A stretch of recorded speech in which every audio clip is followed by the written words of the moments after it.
नमस्कार, श्री महाकाल लोक टीवी में आपका स्वागत है। आपके साथ मैं हूं आरती गहलोत। आज हमारे स्टूडियो में मौजूद है कांग्रेस के वरिष्ठ मनोहर बैरागी जी, जिनसे हम आगामी विधानसभा चुनाव को लेकर कांग्रेस की स्थिति के बारे में चर्चा करेंगे।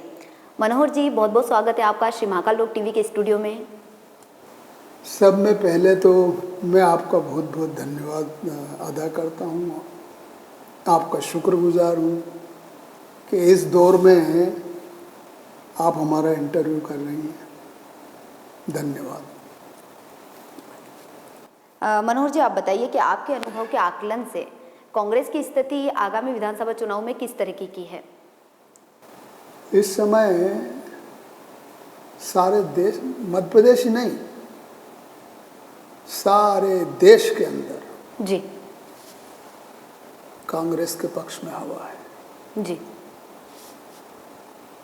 उसका एकमात्र कारण ये है कि सिर्फ और सिर्फ गपबाजी, लबबाजी और झूठ से दुनिया चलती नहीं। जी यदि रचनात्मक कोई काम करना है तो उसके लिए बुद्धि चाहिए, विवेक चाहिए, परिश्रम चाहिए, जो झूठ के उसमें नहीं होता है। जी राहुल गांधी द्वारा जो पद यात्रा निकाली गई थी, क्या इसको लेकर चुनाव में कुछ फायदा मिलेगा? अच्छा सवाल किया आपने। हमारे देश के अंदर अनादिकाल से जब जब देश के महापुरुषों ने लंबी यात्राएं की हैं जी तो उसके सुखद परिणाम हमारे सामने हैं। उदाहरण के तौर पे हमारे आदि गुरु शंकराचार्य जी, उन्होंने देशाटन किया। स्वामी विवेकानंद जी यानी जितने भी महान पुरुष इस देश में हुए, उन्होंने पद यात्राएं की है और पद यात्राओं के परिणाम जी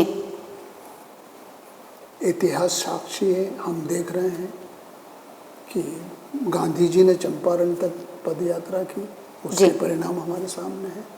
तो निश्चित रूप से राहुल जी ने जो पद यात्रा की है, बल्कि मैं तो एक बात बोलता हूँ कि राहुल जी ने ये पद यात्रा करके सुस्त पड़ी हुई कांग्रेस में नए सिरे से एक ऊर्जा फूंक दी। बैरागी जी, मेरा अगला सवाल आपसे ये है कि टिकट फाइनल होने के बाद विरोधाभास जो हमेशा से होता आया है, ऐसा तो नहीं होगा, या फिर इसको लेकर के आपका क्या कहना है? देखिए, ऐसा है,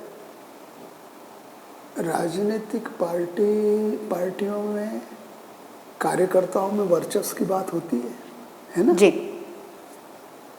लेकिन हमको ये पता है कि हमारे सामने जो राजनीतिक चुनौती है या राजनीतिक दल है, वो राजनीति नहीं करते हैं, ये लोग दुश्मनी निभाते हैं। तो अब हम वो अवसर इनको देने वाले नहीं हैं जैसा पिछली बार एक बार गलती हो चुकी है। जी देखिए, हम आपको एक बात बताएं कि वैसे सरकार तो हमारी थी जी, ये तो चुराई हुई सरकार पर बैठे हुए हैं। प्रदेश में सरकार तो कांग्रेस की थी जी ये शिवराज सिंह जी मुख्यमंत्री तो चुराई हुई सरकार के हैं, इनके पास मेजॉरिटी थोड़ी थी। जी तो उससे हमने सबक ले लिया है और अब किसी भी प्रकार आने वाले चुनाव को लेकर के अपनी तैयारी बिल्कुल कंटेस्ट। और उसमें अब किसी प्रकार की कोई गुंजाइश नहीं है, विवाद की कोई गुंजाइश नहीं है। अगला सवाल मेरा आपसे है कि कांग्रेस पार्टी का कहना है कि अगर कांग्रेस सरकार आती है तो जातिगत गणना करवाएंगे, इसको लेकर के आम जनता को किस तरीके का फायदा होगा? देखिए, मैं आपको एक बात बताऊं, ये जो बात है इस पे मेरा टिप्पणी करना उचित इसलिए नहीं है कि ये निर्णय ऑल इंडिया कांग्रेस कमेटी का है। जी। हैं। तो ऑल इंडिया कांग्रेस कमेटी ने निर्णय लिया है, तो निश्चित रूप से इसके सकारात्मक परिणाम होंगे और देश के प्रत्येक व्यक्ति को, प्रत्येक जाति को इसका निश्चित रूप से लाभ मिलेगा। मौजूदा सरकार एक देश एक चुनाव चाहती है, इसको लेकर के आपका क्या मानना है? देखिए, एक बात यह है कि 1947 में देश आज़ाद हुआ। जी। उसके बाद बाबा साहेब भीमराव अंबेडकर जी ने इस देश को एक संविधान दिया, ऐसा संविधान कि जिसकी न केवल हमारे देश में बल्कि विश्व के लोकतांत्रिक देशों में उसकी प्रशंसा होती है। तो जो लोकतांत्रिक तरीके से संवैधानिक जो बात होगी वो ठीक है। संविधान के विपरीत जाकर के या लोकतंत्र के विपरीत जाके अगर कोई निर्णय करेंगे तो वो हमको कभी स्वीकार नहीं है। मेरा अगला सवाल आपसे ये है, आपको क्या लगता है कांग्रेस की आज जो स्थिति बनी हुई है, इसको लेकर के आप किसको जिम्मेदार मानते हैं? नहीं थी कांग्रेस की स्थिति के लिए क्या, अभी तो वापस बहुत अच्छी हो गई है स्थिति। और जो लोग गए हैं, जिन्होंने पार्टी तोड़ दी या थोड़े से लोभ लालच की वजह से चले गए या मन मुटाव की वजह से चले गए, तो उससे कांग्रेस को कोई फर्क नहीं पड़ा। कांग्रेस ने अपना सबक लिया और हम नए सिरे से उस तैयारी में जुट गए हैं। और आज देख रहे हैं, आप भी देख रहे हैं और सारा प्रदेश देख रहा है जी। बिल्कुल जैसे कोई स्लेट से बोर्ड पे लिखा हुआ है, कांग्रेस की सरकार बन रही है, निश्चित रूप से बन रही है। जी। जन आक्रोश रैली से कांग्रेस पार्टी को किस तरीके का फायदा मिलेगा? देखिए, ये राजनीतिक प्रक्रियाएं हैं जी।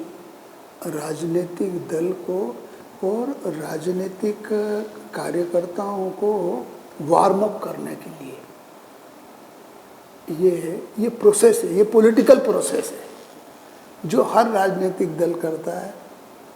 हमारा भी हुआ और निश्चित रूप से इसमें हमारा कार्यकर्ता वार्म अप हुआ है और इसका लाभ पार्टी को मिलेगा।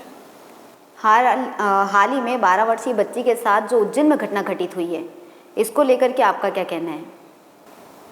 ऐसे दरिंदों को सख्त से सख्त, जितनी भी सख्ती हो सके वो करना चाहिए, ताकि फिर कोई इस प्रकार का राक्षस, ये राक्षस ही हो साले जी, ऐसी हिम्मत न कर सके।